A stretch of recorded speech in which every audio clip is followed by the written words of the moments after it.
Bonjour Anthony, alors je m'appelle Claire Ginès, j'habite Brive-Charensac. J'ai eu un parcours de vie autour du soin. J'ai d'abord travaillé en tant qu'infirmière. Okay. Et puis après j'ai eu envie d'élargir mon accompagnement, que ce soit un accompagnement plus global, pour travailler plus au niveau des émotions, de l'énergie et puis de tout ce qui est physique. Donc je me suis intéressée à des thérapies holistiques. J'ai d'abord commencé par me former en réflexologie plantaire. Ensuite, j'ai pu l'adapter à certains de mes patients et à ma famille. Après, j'ai continué avec les fleurs de Bach et je suis conseillère agréée fleurs de Bach. Okay. Alors ça, c'est très intéressant, ça travaille sur les émotions et puis c'est ouvert à tout le monde. Ensuite, j'ai un petit peu continué mon approfondissement au niveau des plantes pour être conseillère en plantes et santé naturelle. Et puis après, pendant ces formations, j'ai été amenée à rencontrer des gens et j'ai été amenée à rencontrer la sonothérapie. Parcours super complet. Enfin, c'est intéressant et puis en fait, tout s'enchaîne. Hein, parce que dans les thérapies holistiques, il y a plein de choses. Et puis, les rencontres sont riches et on se rend compte qu'il y a plein de choses qui sont en fait en lien. Je le vois sur toutes les interviews qu'on a fait jusque-là. On parle à chaque fois, il y a beaucoup de mots qui se croisent et automatiquement, il y a plein de méthodes pour traiter, plein de façons différentes de traiter ce mot justement, et c'est super intéressant que tu aies vu plein de choses. Ce qui est intéressant, ça veut dire que ça peut correspondre, les gens ont une palette de soins qui leur est offerte. Alors certains seront plus par le toucher, d'autres ça sera plus par le son, d'autres ça sera plus l'olfactif. C'est ce qui est intéressant dans les thérapies holistiques. Ok. Ouais. Et donc du coup, toi, c'est le son. Ce que je vois. Alors, je me suis intéressée par le son justement pour aussi permettre au mental de faire silence. Parce que je m'étais aperçue, lors des prises en charge diverses, que ce soit en réflexologie ou fleurs de Bach, qu'on avait tendance à beaucoup parler et peut-être mentaliser certaines choses, alors que le corps avait sa place, et c'était aussi revenir au corps et revenir à des sensations. Parce que du coup, lors d'une séance de réflexologie, il y a très peu d'échanges verbal, et on est dans l'écoute et le ressenti. D'accord, ok. L'écoute et le ressenti du corps. L'écoute et le ressenti du corps. En fait, la sonothérapie, elle fait partie des grandes palettes de ce qu'on appelle l'accompagnement par le son. Il peut y avoir les bols, il peut y avoir plein d'autres choses. C'est une technique sonore et vibratoire, c'est-à-dire qu'on entend et on ressent. Oui. Du coup, le son, il se déplace sous forme d'ondes, hein, que ça soit dans l'air, dans l'eau, et on sait en plus que notre corps, il est composé entre 70 et 80% d'eau. Oui. Donc, quand on va utiliser les diapasons, on va les utiliser à la fois autour du corps et aussi en acupression sur le corps, que ce soit sur les vêtements ou sur la peau. D'accord. Et de la tête aux pieds, c'est-à-dire qu'on peut très bien aussi poser des diapasons au niveau du crâne et sur les pieds. D'accord. Et tu sens vraiment la vibration qui se diffuse? Alors, il y a deux types de diapasons dans ceux que moi j'utilise. Pour leur donner un nom, ça s'appelle les diapasons solfégiaux.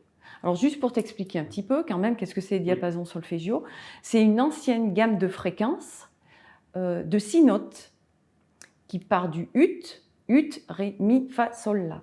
Okay. Ces notes, c'est des notes qui correspondent, chaque note à sa fréquence, qui est exprimée en hertz et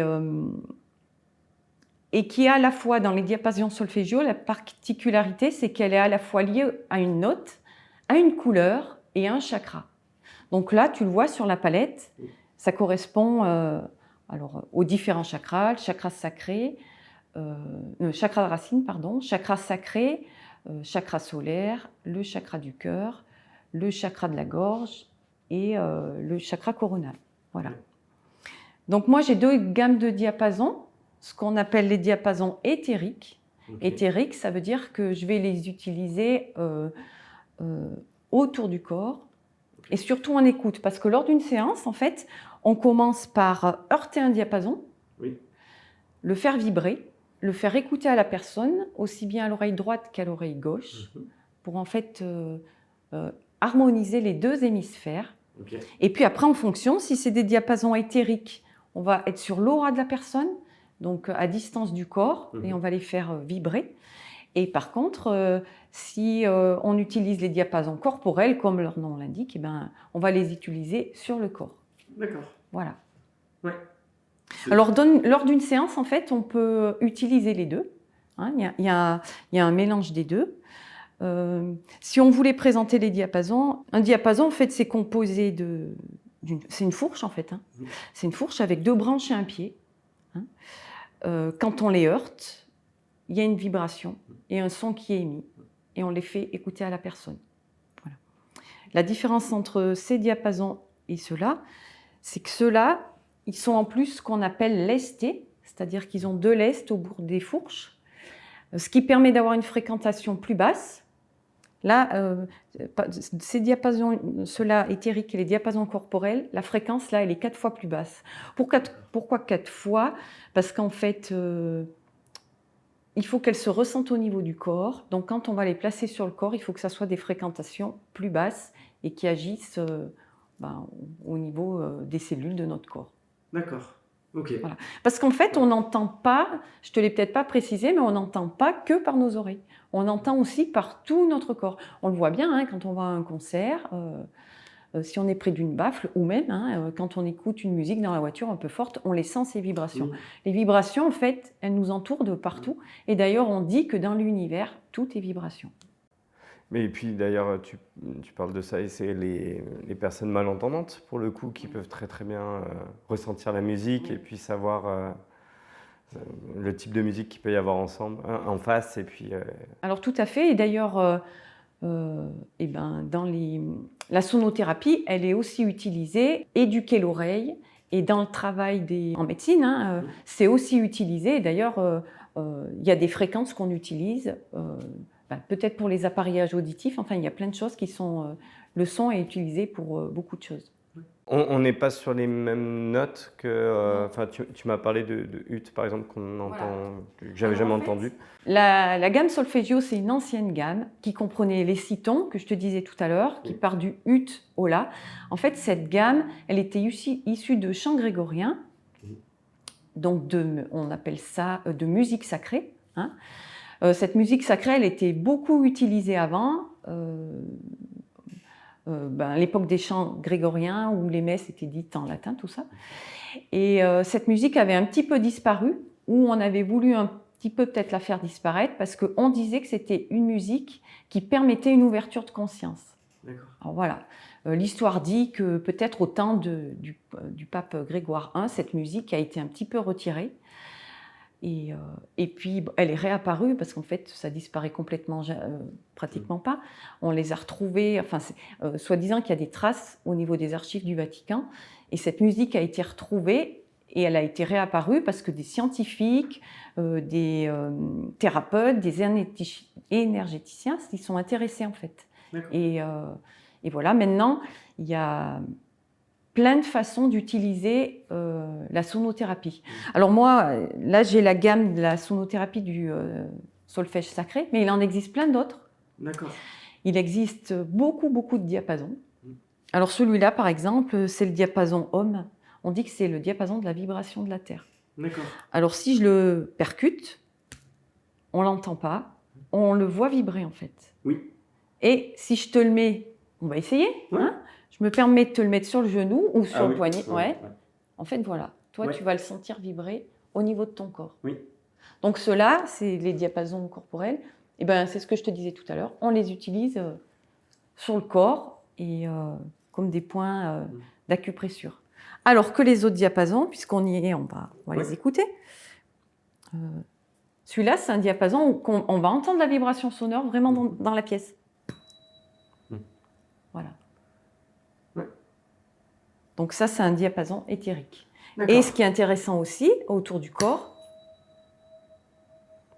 Oui, on entend que... Voilà. C'est de faire vibrer cette fréquence. Ouais. Alors, pour moi, ce qui était intéressant aussi dans les diapasons, c'est que du fait que je propose des sons en réflexologie, je les utilise. Parce que dans toutes les thérapies, on peut utiliser plein d'outils. Donc, moi, en réflexologie plantaire, ça m'arrive d'utiliser plus les diapasons corporels, forcément. Oui. Hein. Et l'avantage des diapasons, c'est qu'en plus, en début de séance, je les utilise parce qu'ils provoquent une détente pratiquement immédiate du corps. C'est-à-dire chez les gens qui ont du mal à lâcher prise, et ben voilà, hop, on décroche le mental et on peut se laisser aller facilement.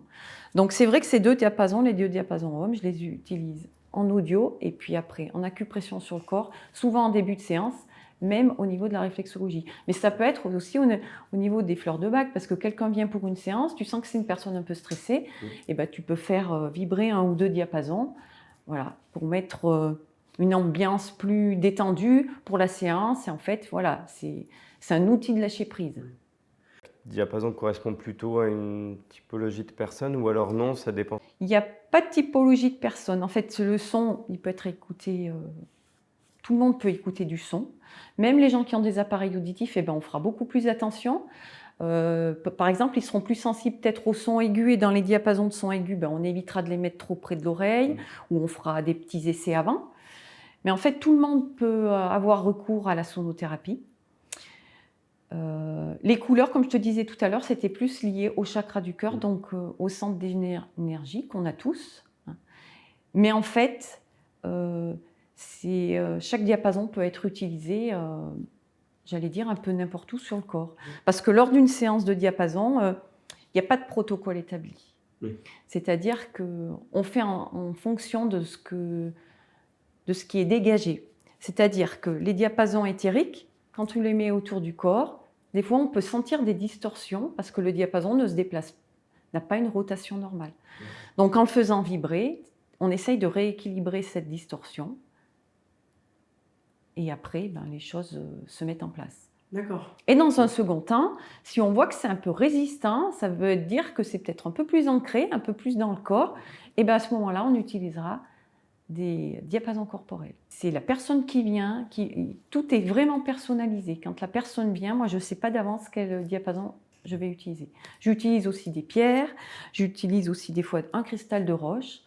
Tout dépend du ressenti, de ce que me dit la personne, parce qu'il y a quand même une interaction, même si on est plus dans l'écoute.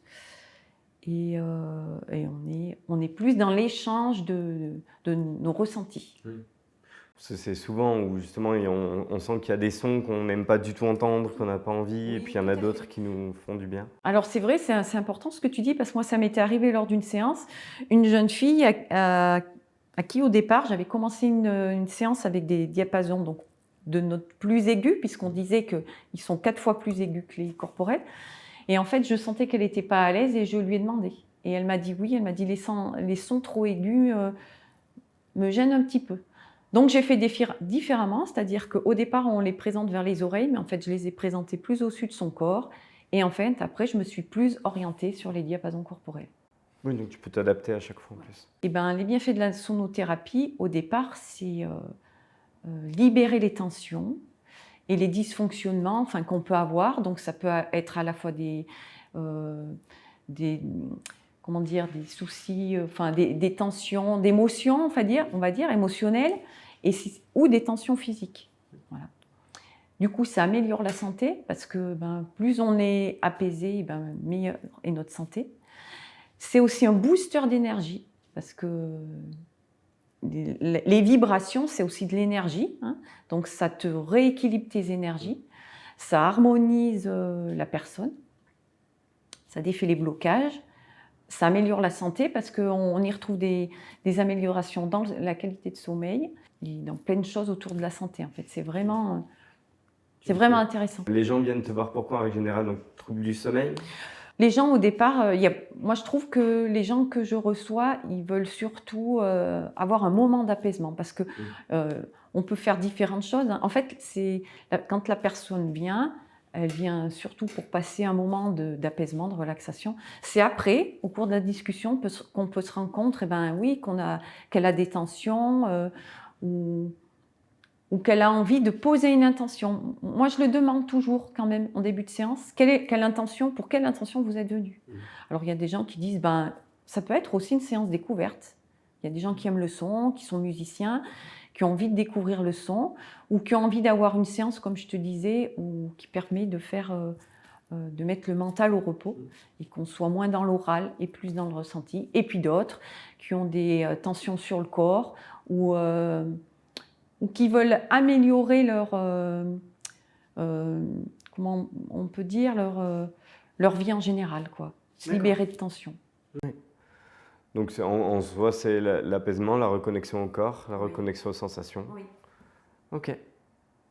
Ce qui est un joli socle pour après évoluer et puis aller plus loin. Oui. Et puis pour moi, ce qui était intéressant, c'est que déjà, dans la thérapie par les plantes, on sait très bien que les plantes ont des vertus vibratoires. Et là, je trouvais que c'était complètement en lien. Et puis moi, ça m'a permis aussi de faire silence en tant que thérapeute, parce qu'on se rend compte que quand on reçoit les gens, peut-être que nous, on parle beaucoup, peut-être des fois trop. Et que quand tu proposes des séances où en fait à la fois le consultant et le thérapeute font silence, il peut aussi se passer des choses. Oui, c'est chouette. Ouais. Et puis ça reste qu'un outil en plus par rapport à tout ce que tu vas faire, tout ce que tu fais. Donc pour le coup, ça reste complémentaire avec plein d'autres outils que tu as. Oui, tout à fait. Par ton parcours pour le coup. Oui, parce que du coup, comme je te disais, j'utilise après une séance de diapason, je peux proposer aussi une fleur de bac. Enfin, comme il y a des choses qui sont révélées, voilà, tout est lié en fait, et du coup, la personne peut partir avec tout un tas de choses à sa disposition. D'accord. Et pourquoi les diapasons par rapport à des bols, par exemple? On a plus l'habitude de voir des bols. Alors c'est vrai, les gens connaissent plus les bols.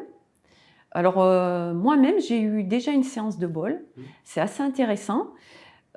C'est un petit peu différent parce que moi, dans mes ressentis, dans le diapason, tu peux être assez précis et faire une zone assez précise. Alors que le bol, dans moi, ce que j'ai pu ressentir, c'est des zones plus larges.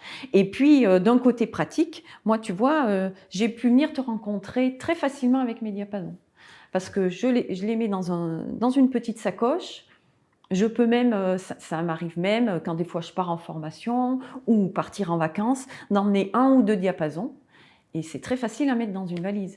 Les thérapeutes qui ont les bols, au niveau logistique, c'est un peu plus compliqué. Voilà. Alors qu'avec les diapasons, il y a cette facilité de les emmener partout où on veut. Non, c'est chouette. Hein. Voilà. Ouais. Et puis ça peut être aussi, pour les enfants, ça peut être assez intéressant parce que ils peuvent le faire eux-mêmes. C'est-à-dire que tu pourrais toi-même prendre un diapason et l'utiliser en fait. Ouais.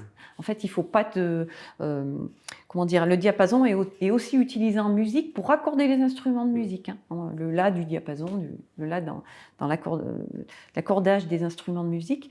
Donc ça veut dire que c'est assez, à la fois assez connu et c'était moins connu dans sa fonction de diapason en thérapie. Oui. Mais bon, de plus en plus, on le voit, de plus en plus il y en a, et puis de plus en plus les gens s'en procurent et en achètent. D'accord. Et c'est peut-être plus facile à s'en servir par rapport à un bol, si tu l'achètes toi-même ou pas, parce qu'on sait que les bols, ça dépend un petit peu. Ouais, alors les bols, je ne sais pas trop, il y a un alliage particulier que je ne connais pas.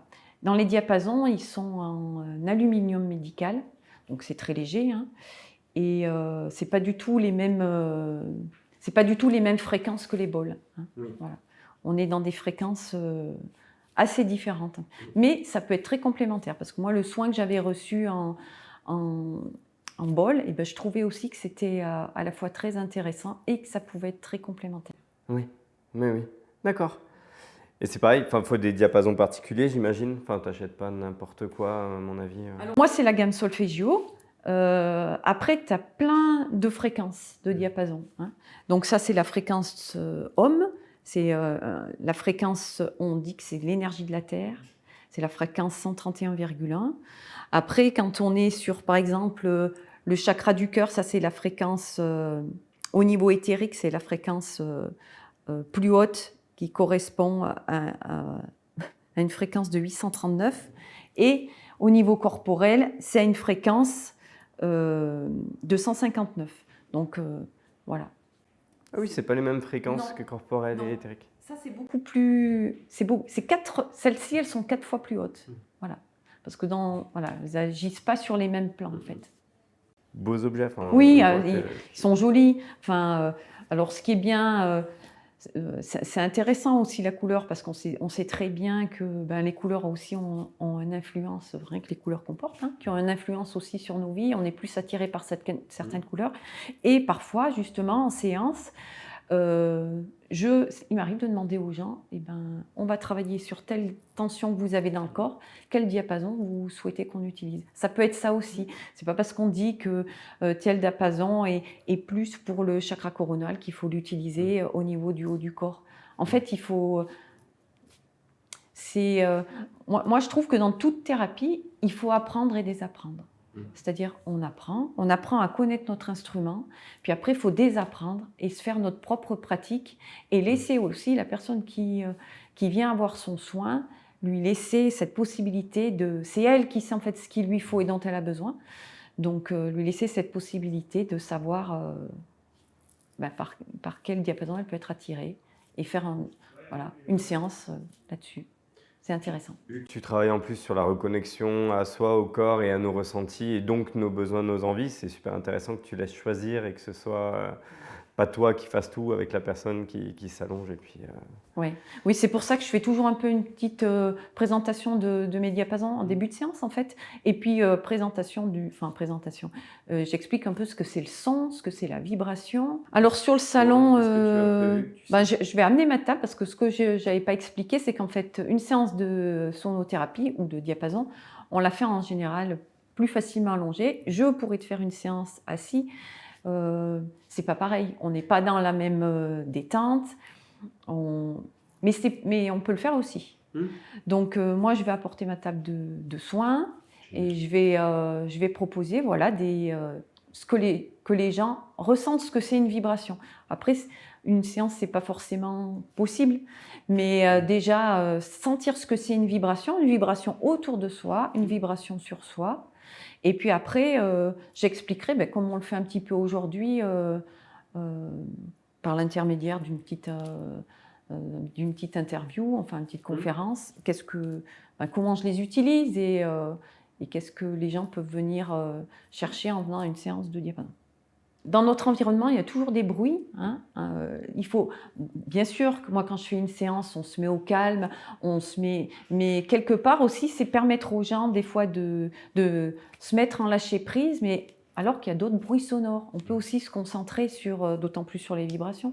On peut aussi, on écoute bien de la musique des fois dans nos voitures, dans le métro. Il y a bien des gens qui ont leurs écouteurs, qui écoutent de la musique, des vibrations. Et du coup, qui se détachent un peu de leur milieu, et dans le métro, ça fait du bruit. Voilà.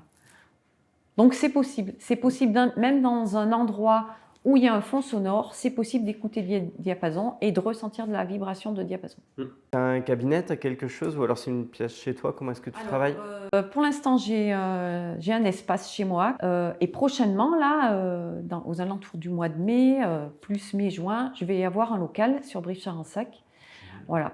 Donc ça va être bien aussi parce que je vais pouvoir faire des choses, proposer des ateliers, enfin élargir